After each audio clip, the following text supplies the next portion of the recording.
Hi all, അസ്സലാമു അലൈക്കും. അങ്ങനെ നോമ്പൊക്കെ കഴിയാറായി. ഇന്ന് നോമ്പ് 28ആയി. ഇത് ഇന്നലത്തെ വീഡിയോ ആണ്. കാരണം ഇന്നലെ എനിക്ക് അപ്ലോഡ് ചെയ്യാനൊന്നും പറ്റിയിട്ടുണ്ടായിരുന്നില്ല. വീഡിയോ ഒക്കെ എടുത്ത് വെച്ചിട്ടുണ്ടായിരുന്നു, പക്ഷേ വീഡിയോ ഇടാൻ പറ്റിയിട്ടുണ്ടായിരുന്നില്ല. കാരണം സമയമില്ലായിരുന്നു. അത് എഡിറ്റ് ചെയ്യാനോ അല്ലെങ്കിൽ വോയിസ് ഓവർ കൊടുക്കാനോ ഒന്നിനും സമയമുണ്ടായിരുന്നില്ല. അത് കാരണം എനിക്ക് ഫുഡ് എന്ന് പറഞ്ഞാൽ കാപ്പി, ബാക്കി ചിക്കൻ പൊരിക്കുക ചെയ്തത്. ചിക്കൻ വാങ്ങിച്ചുകൊണ്ട് വന്നു, അത് പൊരിക്കാൻ വേണ്ടിയൊക്കെ അരപ്പ് പുരട്ടി വെച്ചിട്ടുണ്ടായിരുന്നു.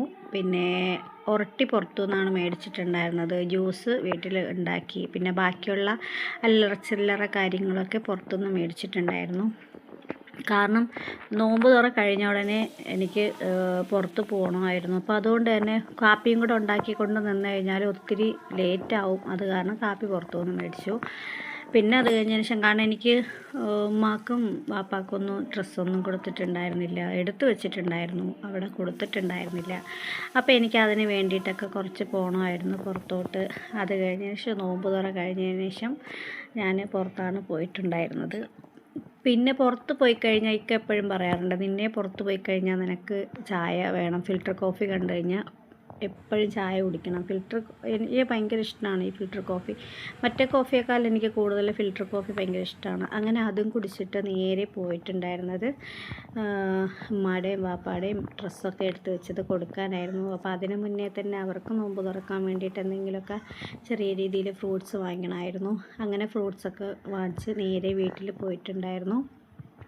അങ്ങനെ അവർക്കുള്ള ഡ്രസ്സൊക്കെ കൊടുത്തിട്ട് പിന്നെ നേരെ തിരിച്ച് എൻ്റെ ഡ്രസ്സും കൂടി എടുത്ത് വെച്ചിട്ടുണ്ടായിരുന്നു. കാരണം എനിക്ക് കുറച്ച് പിന്നെ മെയിൻ്റനൻസ് പണിയൊക്കെ അതിലുണ്ടായിരുന്നു ചെയ്യാൻ. അതൊക്കെ ഒന്ന് കൊടുക്കണമായിരുന്നു. കാരണം ഫാഷൻ ഡിസൈനും പഠിച്ചൊരു വ്യക്തിയാണ് ഞാൻ 1 വർഷം വരെയും. പക്ഷേ എങ്കിലും തയ്ക്കാൻ ഭയങ്കര മടി കാരണം ഞാൻ പുറത്താണ് കൊടുത്തിട്ടുണ്ടായിരുന്നത്. അപ്പോൾ ഞാൻ പോകുന്നതിന് മുമ്പ് മോളുടെ അടുത്ത് പറഞ്ഞിട്ടുണ്ടായിരുന്നു, ഒന്ന് തൂത്ത് തുടച്ച് വൃത്തിയാക്കിയൊക്കെ ഇടണേ എന്ന് പറഞ്ഞിട്ടുണ്ടായിരുന്നു. അവൾ ബുദ്ധിപൂർവ്വം പറഞ്ഞു, മോൻ്റെ അടുത്ത് പറഞ്ഞു, നിൻ്റെ അടുത്ത് തൂക്കാനും തുടയ്ക്കാനും ഉമ്മച്ചി പറഞ്ഞു, അത് കാരണം നീ ഒന്ന് തൂത്ത് തുടച്ചിടുന്നത്. അത് കാരണം അവനായിരുന്നു കേട്ടോ അത് ചെയ്തിട്ടുണ്ടായിരുന്നു. അന്നത്തെ ദിവസം വന്ന ഉടനെ പോയ്ക്കുകയും തുണി കഴുകുകയും ഒക്കെ ജോലി ഉണ്ടായിരുന്നു. അപ്പോൾ അടുത്ത വീഡിയോ ആയിട്ട് വരുന്നവരെല്ലാവർക്കും